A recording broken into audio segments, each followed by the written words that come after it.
ஜானகி சந்தியா சீரியல்ல நாளைக்கு என்ன நடக்க போதும் பார்க்கலாம். அவங்க எபிசோட் ஸ்டார்டிங்லேருந்து எண்டு வரைக்கும் ரொம்ப பரபரப்பாக எக்ஸ்ட்ரா நிறைய மாயாவோட பர்ஃபார்மன்ஸ் இருந்துச்சு. மிஸ் பண்ணாமல் ஃபுல்லோடையும் கேளுங்க. அதுக்கு முன்னாடி வீடியோ பிடிச்சிருந்துச்சுன்னா லைக் பண்ணி பாருங்கள். ரொம்ப பிடிச்சிருந்துச்சுன்னா நம்ம சேனலுக்கு வந்து சப்ஸ்கிரைப் பண்ணி கண்டினியூஸாக ஆதரவு வந்துட்டாங்க. கிளாஸ் ரூமில் வந்து எந்த பிரச்சனையும் பண்ணாமல் தான் மாயா வந்து உட்காந்துருக்காங்க. ட்ரெஸ் கோடை காட்டி வந்து பிரச்சனை பண்ணுறாங்க. அந்த இடத்துல வாத்தியாரலாம் அவங்க வந்து கிளாஸ் ரூமுக்குள்ளே வராங்க. நாங்கள் மாயா மேலே நடவடிக்கை எடுக்க வந்திருக்கோம். எதுக்காக அவங்க துப்பத்தாவை வந்து போடல, அதுக்காக தான் அப்படின்னு சொல்லிட்டு தர நிறுத்திட்டு வராங்க. மேடம், நீங்கள் பண்ணுறதெல்லாம் ரொம்ப தப்பு. கலாச்சாரங்கிற பேரில் வந்து நீங்கள் என்னென்னமோ பண்ணிகிட்டு இருக்கீங்க.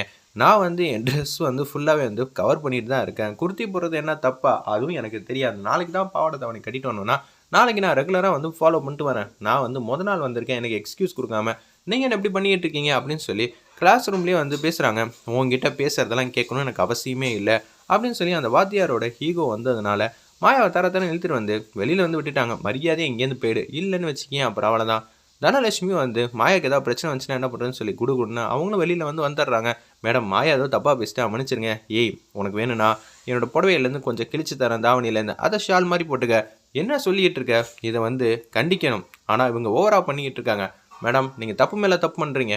நீங்கள் என்கிட்ட மன்னிப்பு கேட்டால் மட்டும்தான் நான் இந்த இடத்த விட்டு போவேன். அதுவும் கிளாஸ் ரூமுக்கு தான் போவேன் தவிர வெளியெல்லாம் போக மாட்டேன். என்ன மாயா, அப்பாவுக்கு தெரிஞ்சா பிரச்சனையாயிடும் மாயா, என்ன நீ இப்படி பண்ணிகிட்டு இருக்க அப்படின்னு சொல்லி கோவத்தில் வந்து பேசுகிறாங்க. நம்ம தனலட்சுமி சும்மானு இரு, கோவப்பட்டு பேசினாலும் எனக்கு சுத்தமாக பிடிக்காது. நான் அதுவும் தப்பு பண்ணேன். நான் கிளாஸ் ரூமில் ஒழுங்காக வந்து பாடத்தை கவனிச்சிட்டு இருக்கப்ப இவங்க தான் தும்மரா பேசிகிட்டு இருக்காங்க. அதுவும் இல்லாமல் என் ட்ரெஸ் கூட காட்டுறாங்க. இதெல்லாம் ரொம்ப தப்புன்னு சொல்லி மாயா வந்து வெளுத்தெடுக்கிறாங்க. அந்த இடத்துல ஸ்டாஃப் வந்து கடுப்பாயிட்டாங்க. நான் உங்ககிட்ட மன்னிப்பு கேட்கணுமா? ஆமாம், தப்பே பண்ணாது என்கிட்ட வந்து இன்டீசெண்டாக நடந்துக்கிட்டு நீங்கள் தான் கிளாஸ் ரூமில் உட்காந்து படிச்சுக்கிட்டு இருந்த பொண்ணை வந்து தரன்னு கையை பிடிச்சி இழுத்துட்டு வந்து இங்கே வந்து விட்டுட்டு ட்ரெஸ் கூட வந்து காட்டுறீங்க. இதெல்லாம் தப்புன்னு உங்களுக்கு தோணலையா? இது இப்படியே சரி வராது, பிரின்ஸிபலுக்கு வந்து சொல்லுவோன்னு சொல்லி பிரின்ஸிபலுக்கு வந்து போகலான்னு சொல்லி பேசுகிறாங்க. அந்த இடத்துல அந்த ஸ்டாஃப்லாம் அதே மாதிரி அங்கே வந்து புகார் கொடுத்துட்றாங்க. இது மாதிரி மாயான்னு ஒரு பொண்ணு அமெரிக்காவிலேருந்து வந்து படிக்க வந்த பொண்ணு, அவங்க வந்து இஷ்டத்துக்கு வந்து ரூல்ஸ் அண்ட் ரெகுலேஷன் பிரேக் பண்ணுறாங்க. இப்போ இந்த ஒன்று பொண்ணு வந்து பிரச்சனை பண்ணிட்டானா இதே மாதிரி காலேஜ் படிக்கிற மற்ற பொண்ணுங்களும் பிரச்சனை பண்ண மாட்டாங்க, என்ன நிச்சயம்? அதனால் நீங்கள் தான் சார் ஏதாவது ஒன்று நடவடிக்கை எடுத்தே ஆகணும். ஒரு பொண்ணோட பிரச்சனை நினச்சி நம்ம அப்படியே விட்டுட்டா ஏகப்பட்ட பொண்ணுங்க அப்படியே மாயாக்கு பக்கத்தில் உட்காந்துட்டாங்கன்னா பெரிய இஷ்யூ ஆகிடும்ல. அவன் என்னமோ வந்து போராட்டம் பண்ணிக்கிட்டு இருக்கா, அதுவும் நம்ம காலேஜோட ரூல்ஸ் அண்ட் ரெகுலேஷன் எதிர்த்து நின்று. சரிங்க, நான் பேச வரேன்னு சொல்லிட்டு மாதம் வந்து கிளம்புறாங்க. அந்த இடத்துல அந்த பிரின்ஸிபலு ஒரு பக்கம் காஃபியெல்லாம் எடுத்துகிட்டு வராங்க. நம்ம ஜானகி அம்மா எல்லாருக்கும் வந்து காஃபி கொடுக்குறாங்க. மாவு விளக்கு மாவு போடுறதுக்காக அரிசி காய வச்சுக்கிட்டு இருக்காங்க. பத்மாவும் பார்வதி அவங்களுக்கு காஃபி கொடுக்குறாங்க. அதே மாதிரி பாட்டிங் கொடுக்கும்போது எனக்கு ஒரே ஒரு சந்தேகம் அப்படின்னு சொல்லி பேச்ச ஆரம்பிக்கும் போது ரகுராம் வராங்க. எதுக்குமா அரிசியை காய வைக்கிறீங்க அப்படின்னு சொல்லும்போது அந்த எக்ஸ்ப்ளனேஷன் கொடுக்குறாங்க. கோயிலில் வந்து பரிகாரம் செய்யறதுக்கா? அப்போனா கார் எடுத்துகிட்டு நான் போகலாமா? நான் புல்லட்டில் எப்போதும் போல் போய்க்கிறேன், நீங்கள் பத்திரமா இருந்துக்கங்கம்மா. கோயிலுக்கு வந்து சிவா வந்து கூட்டிகிட்டு போயிட்டு வந்துடுவான், சரியாம்மா அப்படின்னு சொல்லிட்டு அவங்க மட்டும் கேஷுவலாக வந்து போகிறாங்க. ஜானகி, ஒன்றே விஷயம், பசங்க 2 பேரும் காலேஜ் கரெக்ட் டைமில் போயிட்டாங்களே, அதெல்லாம் போயிட்டாங்கன்னு சொல்லிட்டு ரகுராம் மட்டும் புல்லட் எடுத்து வெளில வந்து கிளம்புறாங்க.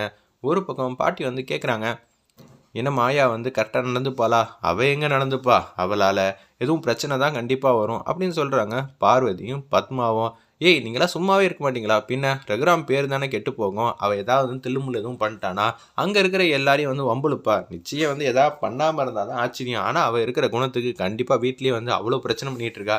இயல்பாகவே அவள் பிரச்சனைக்குரியவ அப்படின்னு சொல்லி பார்வதியும் பத்மாவும் பேசிகிட்டு இருக்காங்க. அந்த இடத்துல இதை வந்து ரமணி பாட்டி கேட்டோன்னே, சும்மானே இருக்க மாட்டிங்களா?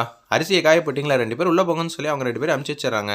மாயா எதுவும் தப்பு தண்டா பண்ணிட மாட்டால. நீங்கள் என்ன சொல்கிறீங்க? ஒன்றும் புரியலையே. அவள் கொஞ்சம் திமிரா வந்து பேசுவா, ஆனால் நியாயத்துக்கு அவள் தான் பேசுவா தவிர அவள் பக்கம் எந்த தப்பும் இருக்காது. சரிம்மா, நீ சொல்கிறதெல்லாம் வாஸ்தவமாகவே இருக்கட்டும். லவ் எதுவும் பண்ணிட மாட்டாள்ல? அதெல்லாம் லவ்லாம் பண்ண மாட்டா. ஏன்னா பண்டிகை நாள் ஏதாவது விரதம் இருக்கும்போதே வந்து அவள் நான்வெஜ் சாப்பிட்டுட்டு இருக்கா. அதனால தான் கேட்டேன். பார்த்துக்கம்மா ஜானகி, நீ வந்து நல்லபடியாக வந்து மாயா வந்து பார்த்துக்கணும். ஏன்னா சின்னதாக ஒரு தப்பு பண்ணால் கூட இவங்க 2 பேரும் வந்து பூதாகாரமாக பிரச்சனையை வந்து டைவெர்ட் பண்ணி விட்டுருவாங்க. அதனால தான் சொல்லன்னு சொல்லிட்டு அவங்க மட்டும் போக ஆரம்பிச்சிட்டாங்க. ரமணி பாட்டி அந்த இடத்துல ஒரு பக்கம் பிரின்ஸிபல் வந்து நிற்கிறாங்க. மரியாதையாக சொல்கிறேன், நீ இங்கேருந்து போனோன்னே இங்கிலீஷில் பேசுனாங்க. என்னம்மா நீ இங்கிலீஷில் பேசின அறிவான பொண்ணுன்னா உன்னை நான் வந்து காலேஜில் சேர்த்தேன், அதுக்கு நீங்கள் போராட்டம் தருணாலாம் பண்ணிகிட்டு இருப்பியா? மரியாதையாக சொல்கிறேன், இங்கேருந்து போ. சார், இவங்க தான் சார் தப்பு மேலே தப்பு பண்ணுறாங்க. ஏன் ட்ரெஸ்ஸில் வந்து அப்படி என்ன இருக்குது? எந்த குறையும் இல்லையே. கலாச்சாரம்னா என்ன அப்படின்னு சொல்லி கேட்குறாங்க. பொண்ணுங்க குனிஞ்ச தலை நிமிராமல் பேசணும், நடக்கணும் அப்படிங்களா? அப்போனா பொண்ணுங்களுக்கு எந்த விதத்துலையும் ரைட்ஸே இல்லை. ஆம்பளைங்க தப்பு பண்ணால் எந்த பிரச்சனையும் இல்லை, ஆனால் பொண்ணுங்க தப்பு பண்ணால் எல்லா பிரச்சனையும். நான் தப்பே பண்ணல, அப்படி இருக்கும்போது எனக்கு என்ன கலாச்சாரம்னு சொல்கிறீங்க அப்படின்னு சொல்லி கண்ணா அப்படின்னான்னு கேள்வி கேட்குறாங்க. நம்ம மாயா நியாயமாக தான் கேள்வி கேட்குறாங்க. இவங்களுக்கு அநியாயமாக தெரியுது அந்த ஸ்டாஃபு பிரின்ஸிபலுக்கு எல்லாருக்கும். அவங்க வந்து கடுப்பாயிட்டாங்க. ஏய், எங்ககிட்டயே வந்து கேட்டுக்கிட்டு இருக்கியா? எனக்கு புரியாத விஷயத்த புரிய வைக்கணும்னா உங்கள்கிட்ட தானே கேட்குறோம். நீங்கள் சொல்லுங்கள், கலாச்சாரம்னா பசங்களுக்கு கிடையாதா, பொண்ணுங்களுக்கு மட்டுமா? ஏய், இந்த ட்ரெஸ்ஸில் வந்து பார்த்தா உன்னை பார்த்தா எல்லாருக்கும் தப்பாக தோணுதா? அப்போ நான் பார்க்குற பார்வையில் தானே இருக்குது. பொண்ணுங்களை எப்படி பார்க்கணும்னு நீங்கள் தான் சொல்லணும். அதை விட்டுட்டு இப்படியெல்லாம் பேசிக்கிட்டு இருக்கீங்க. புடவை கட்டினா கலாச்சாரமா? சரி, புடவை கட்டியிருக்கீங்க, உங்கள் இடுப்பு தெரியுது, முதுகு வந்து தெரியுது. ஆனால் என் ட்ரெஸ் பார்த்தீங்களா ஃபுல்லாக வந்து கவர் ஆகிருக்கு. அப்படி இருக்கும்போது இதில் என்ன தப்பு இருக்குது அப்படின்னு சொல்லி கரெக்டாக நியாயமாக வந்து பேசுகிறாங்க நம்ம மாயா அந்த இடத்துல. இதை வந்து ஏய், புடவை தாண்டி நம்மளோட கலாச்சாரம், புடவைனா எப்போ வேணாலும் விலகும், கொஞ்சம் வந்து கான்சியன்ஸாக இருந்துக்கிட்டே இருக்கணும். ஆனால் என் ட்ரெஸ்லாம் அப்படியெல்லாம் இல்லை, நான் ஃப்ரீயாக இருப்பேன். எனக்கு தேவை வந்து நம்மளோட கல்ச்சர் முக்கியம் நீங்கள் சொல்கிறீங்க, ஆனால் நம்ம கம்ஃபர்ட் தானே ரொம்ப முக்கியம் அப்படின்னு சொல்லி மாயா வந்து பாயிண்ட் மேலே பாயிண்ட்டாக வந்து அடுக்குறாங்க. இப்படியே பேசிக்கிட்டு இருந்தேன்னு வச்சுக்கம்மா, நான் போலீஸை கூப்பிடுவேன். என்கிட்ட இங்கேருந்து மன்னிப்பு கேட்காம நான் இங்கேருந்து வெளியே போக மாட்டேன் அப்படின்னு சொன்னேன். போலீஸ்க்கு வந்து கால் பண்ணுறாங்க.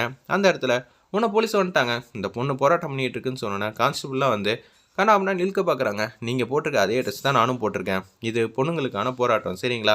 என் ட்ரெஸ்ஸில் என்ன குறை இருக்குன்னு அவங்கள சொல்லி என்கிட்ட மன்னிப்பு கேட்க சொல்லுங்கள் அப்படின்னு சொல்லும்போது கான்ஸ்டபிள்லாம் கண்ணா அப்படின்னான்னு மாயா வந்து திட்டுறாங்க.